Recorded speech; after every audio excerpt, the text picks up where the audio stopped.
Terence Crawford, he has definitely gone under the radar. 4-weight world champion, 41-0, 31 knockouts. A southpaw who's got IQ and speed and craft. I think it's a fabulously interesting matchup.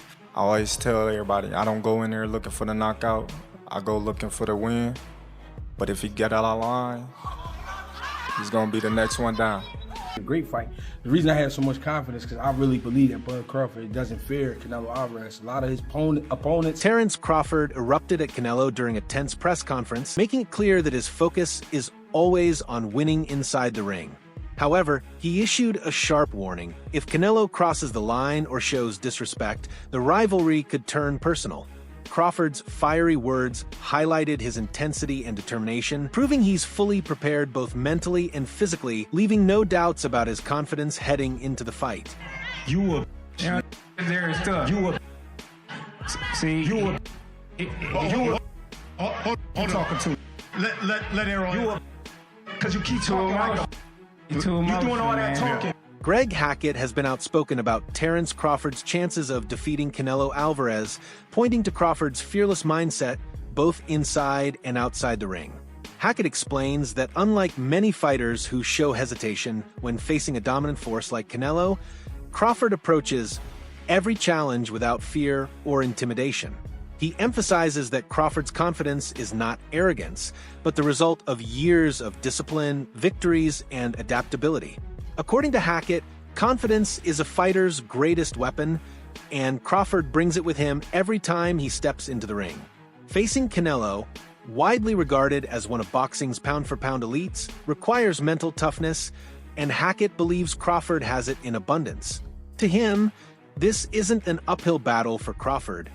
It's another opportunity to prove that he performs best when the pressure is at its highest. They taking Crawford. You got people that was taking Crawford. They taking Canelo. Yeah. What do you make of it? It should be that way because we talking about a great fight here. We talking about two great athletes. So when it's like this, it's better for the betting. You know what I mean? All the people that like to bet, it's better for them. You know what I mean? Because nobody knows where the money gonna land. The reason I have so much confidence in this fight, you know, thinking that it's going to be a great fight. The reason I have so much confidence because I really believe that Bud Crawford doesn't fear Canelo Alvarez. A lot of his opponents in the past were nervous and scared from the beginning. I don't think Bud feel that way at all. I think we're going to get a good rumble on our hands. You know what I mean? It's just going to come down to the big question for Bud is, can he take the shot? You know what I'm saying? The question, I think, for Canelo is, does he get old? I say that for a reason. It's he got a lot of fights, bro. He got, I think he going on almost 70 fights. You know what I'm saying? Or he a little bit under 70. That's a lot of fights for current time. You know what I'm saying? And Bud got a lot of gas still left, but he's older as well. You know what I mean? A lot of people would like to give him shit for not being able to take a shot, or not that he didn't take the shot, but getting buzzed with some shots at lower weight classes. So it's like, how can he handle himself at 168 pounds? But you have to understand the physical to understand how. You know what I mean? I'm not about to get into all of that, but you know what I mean? I do understand he will be a lot more sturdy at 68.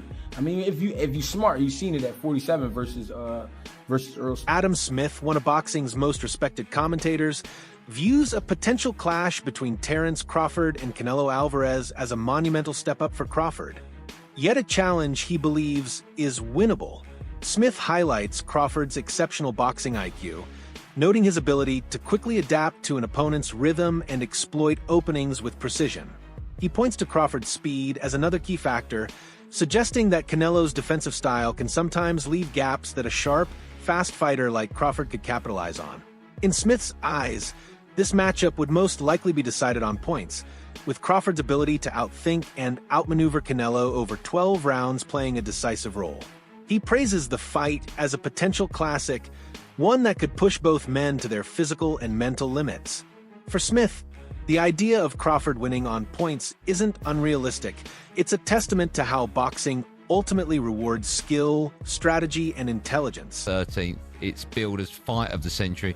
I do feel as though this one, for such an unbelievably good fight, the prospect of, it has gone under the radar a bit. We've spoken more about fights that are not even. No, but Eubank Ben, how much you spoke about? No, that? I love that fight. Yeah, but compared to these two guys, Yeah, that's but that's in Britain. That's prime time here. It's the football casuals. I think the problem with this fight is it is just a fabulous boxing matchup and one with all sorts of curiosity between two superstars. The Ring magazine's dedicated the entire magazine, but this is boxing. It's hardcore boxing. I think Canelo is known. I think Canelo, obviously the Mexican machismo that holds all the super middleweight titles, nearly 70 odd fights. He's been phenomenal. I think he's 35 now.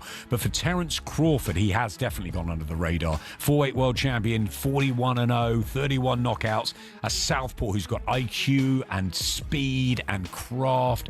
I think it's a fabulously interesting matchup, the two of them, because you've got the big guy, the strong super middleweight, really, really cultured, wonderful fighter in Canelo. But is he just slightly, ever so slightly, fine margins past his peak? And you've got Crawford, who needs this fight as his coming out party. The big news, it's on Netflix, so he'll get the attention. Can Crawford do it? It's a huge step again in weights, but I think he's got the speed, and I think he's got the know-how, I'm sure we'll talk about it more next week, to cause problems for Canelo. And I think Ade Oladipo takes a more critical stance on the potential showdown, suggesting that while the fight has generated massive attention, it lacks the unique intrigue seen in other recent high-profile bouts, such as Oleksandr Usyk versus Daniel Dubois.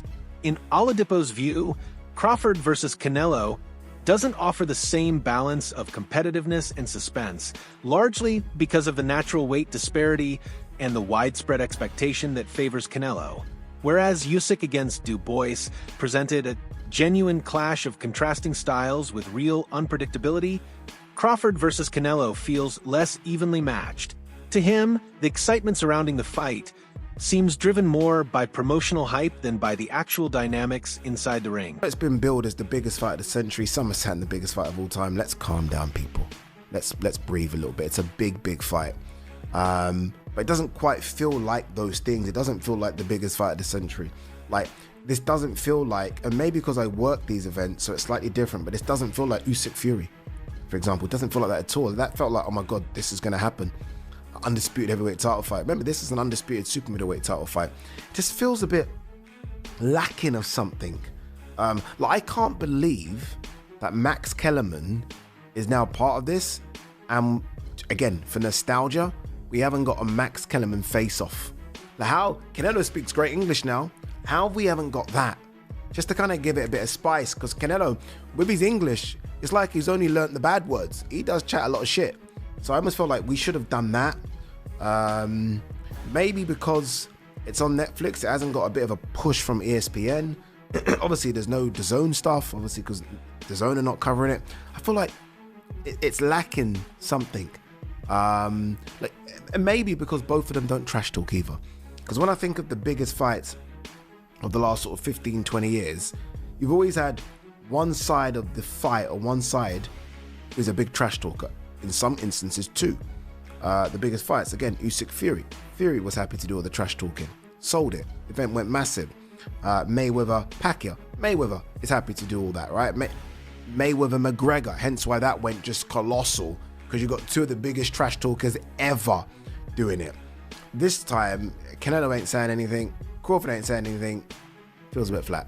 Promoters have pulled out all the stops to elevate Crawford versus Canelo into more than just a fight, positioning it as a global cultural spectacle. By branding it the biggest fight of the century, they've reached far beyond boxing's traditional fan base and captured the attention of mainstream audiences worldwide. Netflix's involvement has only amplified the buzz, delivering unprecedented behind-the-scenes access, exclusive documentaries, and immersive coverage that make the event feel larger than life. Through carefully crafted press conferences, interviews, and media campaigns, the promotion has blurred the line between sport and entertainment, building anticipation on a scale comparable to some of the biggest crossover events in history. Holding you to the standard you set. They're tagging this the fight of the century, colossal, super fight, Netflix, Dana White, right? So now we got to look at it. You can't tell me something. See, I'm not the type of person where you could pee on my leg and tell me it's raining. If that's you and you're going to let somebody urinate on your leg and tell you it's raining, that's on you. But I don't do that.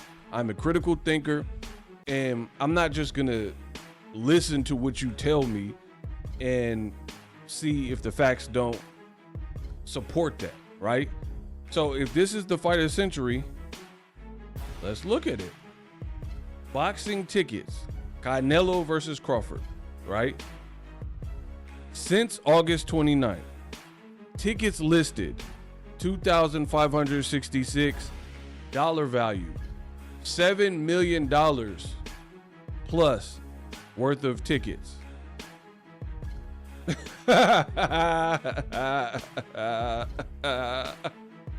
Hey, bro, $7 million worth of. Veteran analyst Al Bernstein offers a frank perspective, arguing that despite the massive promotional push, this isn't the matchup the boxing world had truly been waiting for.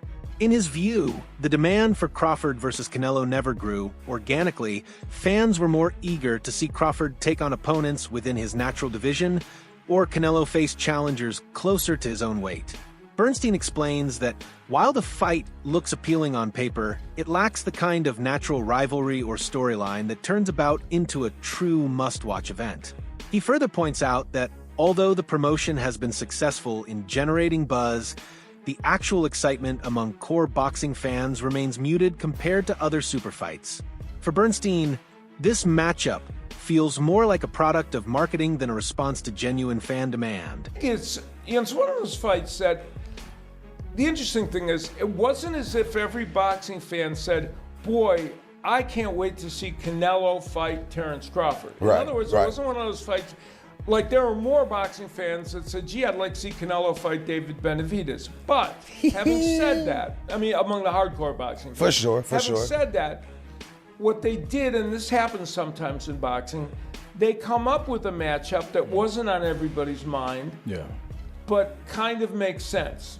And the proof is in the pudding. If you do one of those kind of matches and the interest is not there, you're going to find that out. For sure. In this case, obviously the interest was there because they've sold. I mean, I went online and looked at the the ticket sales and everything, and they've sold. Looks like they've already sold 40,000 seats. Oh yeah. Yeah, I mean, believe it's not that that many left in Allegiant Stadium. So that alone is an indicator.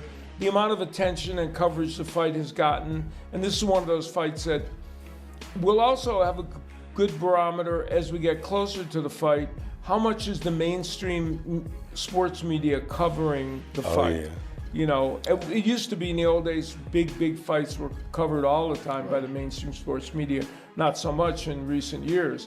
And so that's always a barometer of whether it, really is as big as we think.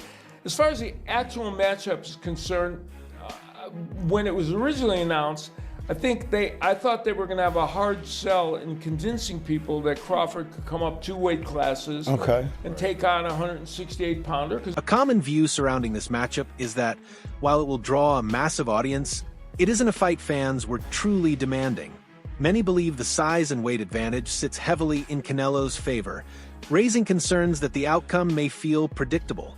The real intrigue lies in whether Crawford can overcome those physical disadvantages and deliver a historic upset. Should he succeed, it would go down as a shocking career-defining moment, reshaping the narrative of underdogs in boxing.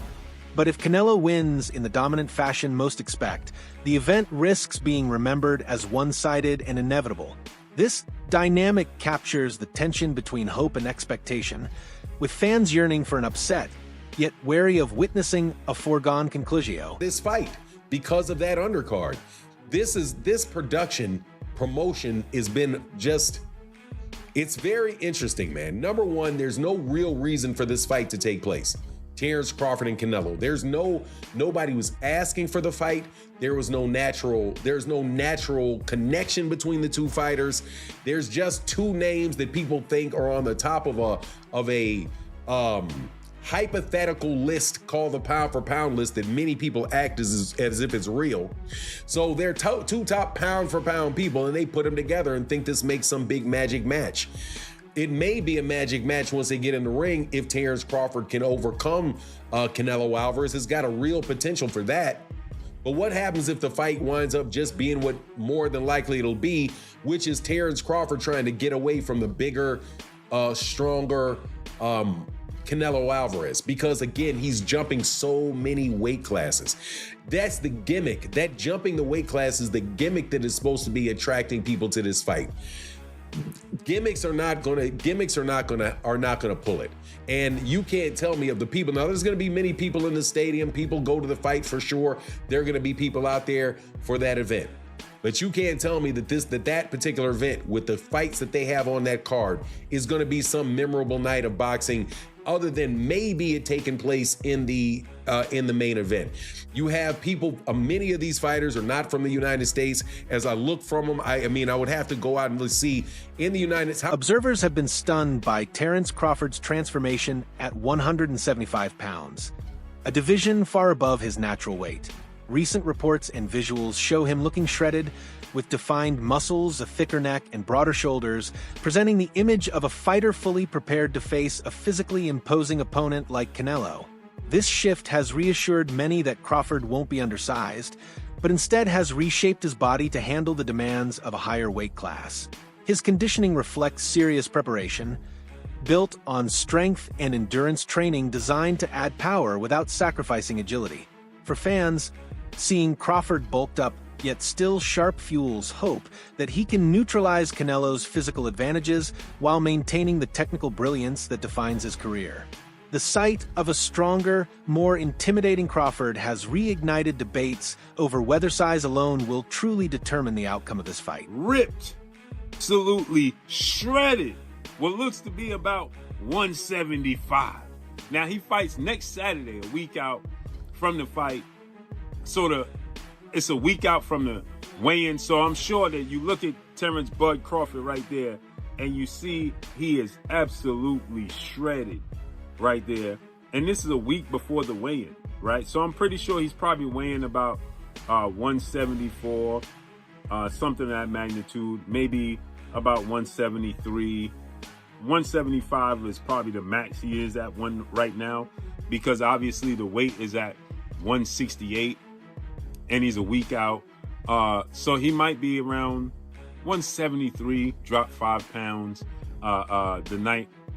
next Friday for the weigh-in, right?